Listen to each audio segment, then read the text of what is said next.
Hello, dear children. I hope you're all fine and safe at home. I'm Divya. I work as an English teacher at MJP BC Welfare School, Vemuldevi. In the previous weeks, you have been learning about parts of speech. As you all know, there are 8 parts of speech, and today we are going to learn the 7th one, which is the conjunction. What is the conjunction? A conjunction is used to join two sentences or phrases. A sentence is a group of meaningful words and phrase is a short group of meaningful words. If you look at the first example, it is a sentence. It also has a phrase in that sentence.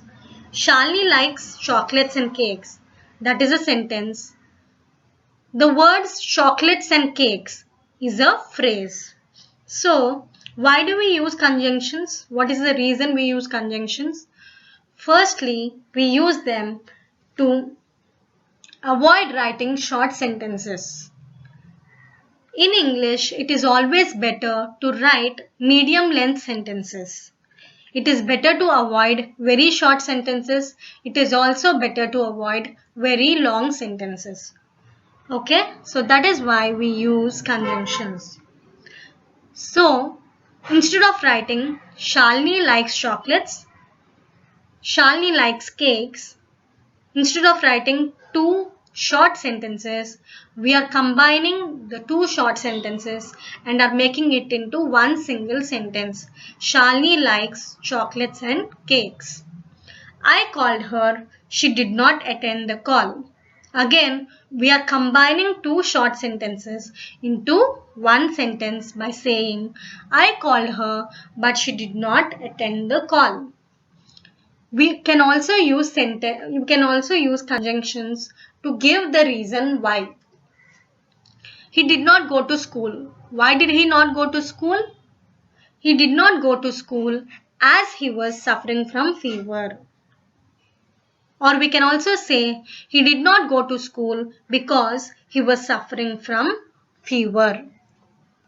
There are 3 types of conjunctions: coordinating conjunction, subordinating conjunction, and correlative conjunction. Coordinating conjunction. What is a coordinative conjunction? It joins two independent phrases or sentences.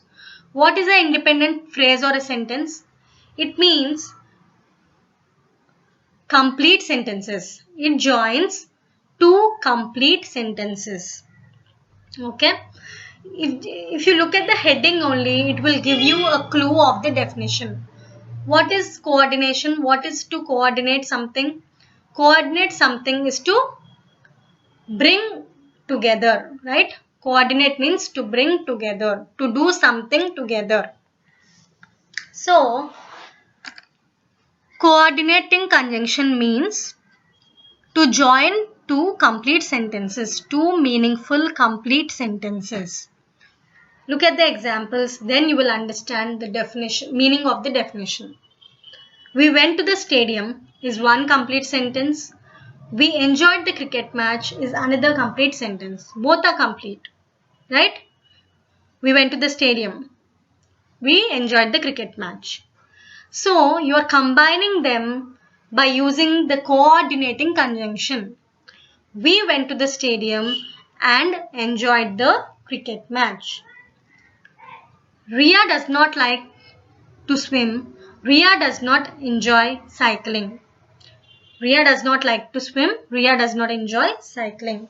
Again, there are two different sentences. You are combining them using coordinating conjunction. Ria does not like to swim, nor does she enjoy cycling. Sam will be late to work as he has a doctor appointment. Sam will be late to work. Why will Sam be late to work? As he has a doctor appointment. Now, there is a quick tip to remember the coordinating conjunctions. Okay, there are 7 main coordinating conjunctions and you can remember them using a short form or an acronym which is called fanboys. Like in maths, you have something like a BODMAS principle, right? Bracket, etc. So same way in English, for coordinating conjunctions, you can use the acronym FANBOYS for and, nor, but, or, yet, and so. The second type of conjunction is the subordinate conjunction, subordinating conjunction. Subordinating conjunction joins a dependent clause with an independent clause. Okay, so we already know what is an independent clause. What is an independent clause? It is a complete sentence. Independent means on its own, complete sentence. Dependent clause means it has to depend on the independent clause.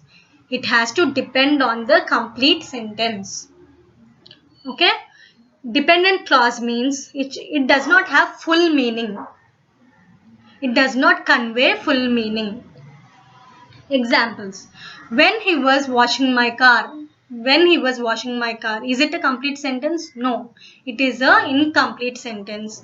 It is an incomplete sentence, or it is a dependent sentence. So what happened? What happened when he was washing my car? When he was washing my car, I went to the store. Even though the weather was horrible, what happened? Even though the weather was horrible, what happened? They still went outside.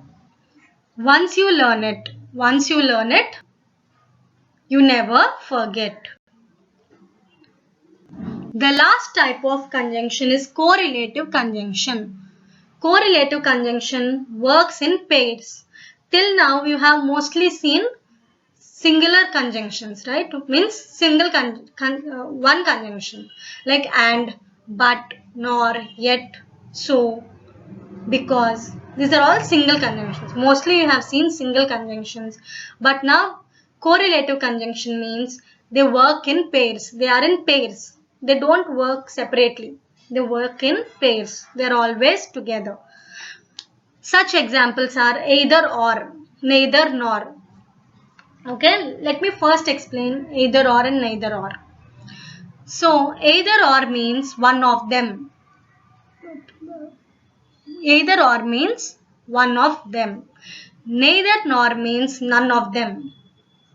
Okay, so I will eat either rice or noodles for dinner. Means for dinner I will eat rice. If not rice, I will eat noodles. I will eat one of them for sure. Sneha likes neither milk nor curd. Means she will not eat any one of them. She does not like any one of them. She does not like both of them. That is the difference between either or and neither nor. He not only studies hard but also works well. He not only studies hard but also works well. Means he does this thing also and he does the other thing also. He does two things with equal effort. Okay.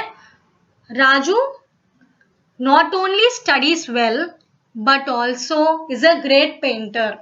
Means Raju is good in studies, at the same time he is also good in painting. So that is the end of today's session. I hope you're all staying at home safely, and remember, learning is a continuous process. So please engage yourself with some sort of studies each and every day, and we will see you soon with another session. Thank you.